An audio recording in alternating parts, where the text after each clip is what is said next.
हमारी हीरोइन हमें बताती है इथन वाट वो मेरे अंकल फिलीट का इकलौता बेटा है, लेकिन फिर भी उसको बचपन से कोई टेंशन नहीं मिली और उसकी मोम उसकी बर्थ के कुछ दिनों बाद ही गुजर गई।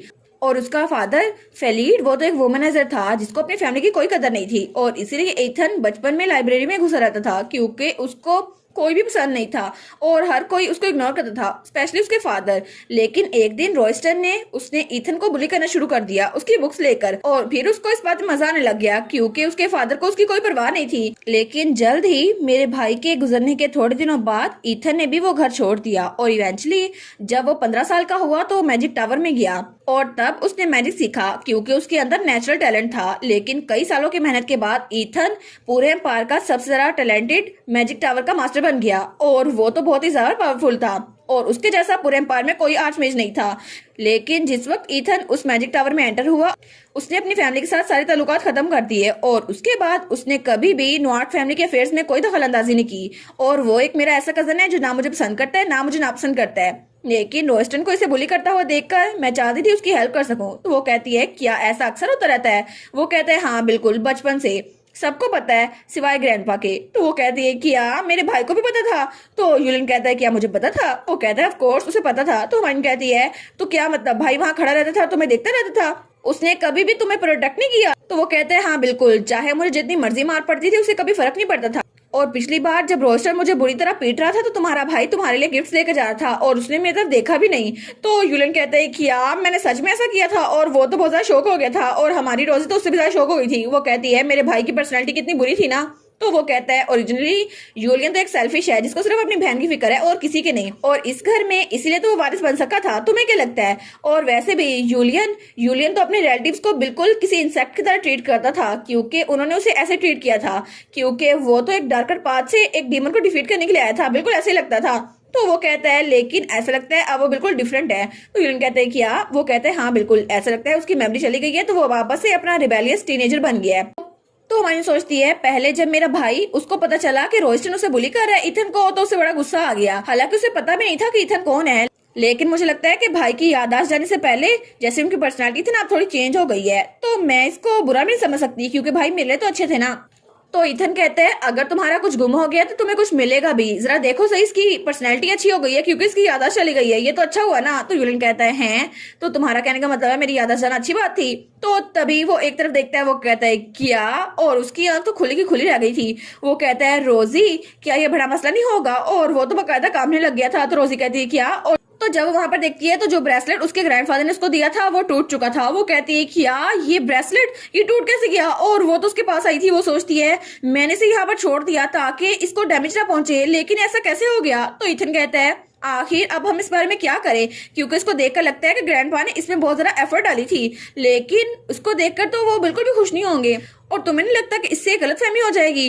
तो हमारी ना सोचती है इथन बिल्कुल सही कह रहा है क्योंकि ये प्रैक्टिकली पहला गिफ्ट है जो मेरे ग्रैंडफादर ने मुझे दिया है, ऑफ कोर्स इसको ब्रेक करना बिल्कुल भी अपसेटिंग होगा।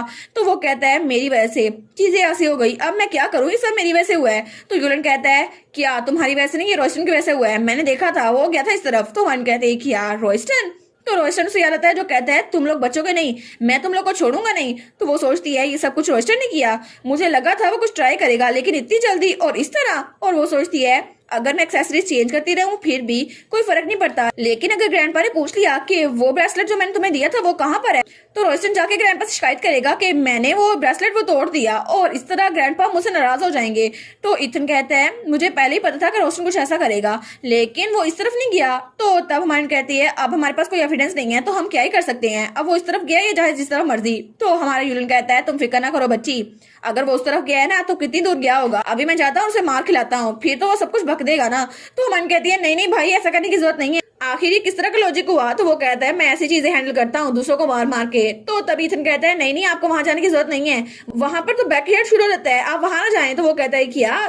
तो तब इथन कहता है रोजी तो एलेक्स में रहती थी और आपकी आदत चली गई है, लेकिन आपको ये पता नहीं है अंकल मुरलोक हमारे सबसे बड़े अंकल वो वहीं पर होते हैं और ड्रिंक करते रहते हैं, और जब वो ड्रिंक करते हैं ना तो सीन क्रिएट करते हैं, कोई भी उस गार्डन में जाने की हिम्मत नहीं करता और अगर आप वहां पे गए तो आपको बहुत ज्यादा डांट पड़ेगी, ग्रैंडपा भी आपको बहुत ज्यादा डांटेंगे कि आप उनके पास क्यों गए थे। तो वो कहता है अच्छा तो फिर वो कहाँ पे गया होगा, रोस्टन यहाँ नहीं गया तो कहाँ गया है? तो वो कहता है एक मिनट, ये मुरलोक वही आदमी नहीं है जो रोजी को पहले डांट रहा था, क्या मैं उसकी पिटाई ना लगाया हूँ? और उसके दिमाग में तो बड़ा फितूर वाला आइडिया था। तो हमारी हीरोइन उसकी स्ट्रेचेस पकड़ती है और कहती है नहीं भाई, आपको हमारे अंकल को मारने की जरूरत नहीं है, और वैसे भी आप फिक्र ना करें।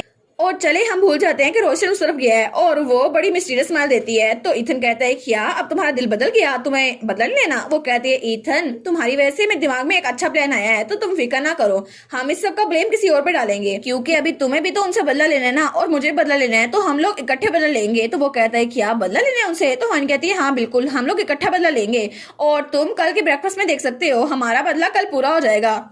और तब सीन चलता है और हमें हमारी रोजी की मेड दिखा रहती है, और हमारी हीरोइन अगले दिन वो तैयार थी। वो कहती है नोआर्ट फैमिली का ब्रेकफास्ट वो मेन हाउस में होने वाला है ना, और तब वो तैयार हुई, बड़ी प्यारी लग रही थी, और वो पिंक ड्रेस तो बहुत ज्यादा सूट करा था। वो कहती है मैं पहली बार ऑफिशियल मेंबर के तौर पर उस ब्रेकफास्ट को ज्वाइन करूंगी, तो मुझे अपने आप को तैयार करना ही था, और सबसे पहले मैं अपने भाई को साथ लेके जाऊंगी।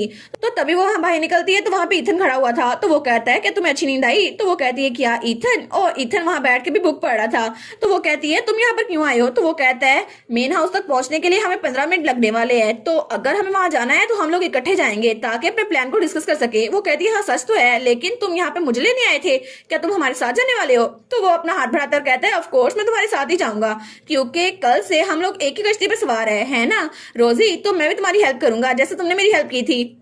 तो हमारी हीरोइन कहती है तो इसका मतलब है कि तुम अपने कमरे से इतनी दूर एनेक्स में सिर्फ मुझे लेने के लिए आए थे। वो कहता है हाँ हाँ बिल्कुल, क्योंकि यूलियन अगर इर्द गिर्द होगा ना तो रोइस्टर मुझे तंग नहीं कर पाएगा, क्योंकि यूलियन तुम्हारा भाई है और रोइस्टर मुझे तंग करता रहता है, लेकिन अगर मैं रोजी के साथ रहूंगा तो रोइस्टर मुझे तंग नहीं कर पाएगा, क्योंकि हम 3 होंगे और वो 1। वो कहती है वाह, तो इसका मतलब है तुम यूलियन के पास रहना चाहते हो, लेकिन मेरे पास क्यों रह रहे हो। तो वो कहता है ऑफ कोर्स तुम्हारा भाई तुम्हें पसंद करता है, तो इसलिए तुम्हारे पास रह रहा हूँ, वैसे भी तुम्हारा भाई उसका दिमाग कब फिर जाए मुझे पता नहीं है। वो कहती है हाँ हाँ ये तो फेयर पॉइंट है। तो तब वो दोनों वहां जा रहे थे। वो कहता है एनीवेज मेरा डिसीजन है कि मैं रोजी के क्लोज रहूंगा, ये बिल्कुल रैशनल है, और ये स्पेशली इसलिए नहीं है क्योंकि तुम पहले इंसान हो जिसने मेरी साइड ली है, ये स्पेशली इसलिए भी नहीं है कि तुम क्यूट दिखती हो, और ये इसलिए भी नहीं है क्योंकि तुम्हारी स्माइल अडोरेबल है, और ये इसलिए भी नहीं है कि हम लोग कुछ प्लॉट कर रहे हैं, मैं तो बस तुम लोग के साथ रहना चाहता हूँ ताकि मेरे साथ कोई पंगा न ले। तो बन कहती है अच्छा, और वो कहता है इस तरह की रीजंस मेरे दिमाग में नहीं आती, ठीक है। तो तभी हमारी स्माइल करती है। वो कहती है ठीक है कोई बात नहीं, तुम हमारे साथ रह सकती हो क्योंकि तुम भी हमारे कजन हो। तो वो कहता है ठीक है, तो हम लोग एक फैमिली की तरह रह सकते हैं ना। वो कहती है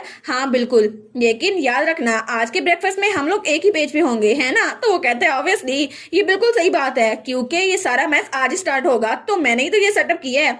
लेकिन हमारी बहन कहती है सीरियसली तुम बहुत ज्यादा बातें करते हो, तुम पहले क्यों नहीं बातें करते थे। वो कहता है मेरे पास बातें करने के लिए कोई था नहीं ना, और कोई मेरी बात सुनता नहीं था इसलिए, लेकिन अब तो हम लोग दोस्त बन चुके हैं ना, अब तो हम लोग इकट्ठे बातें किया करेंगे, और मैं यूलियन और तुम हम लोग का ट्रियो तो बड़ा अच्छा रहेगा।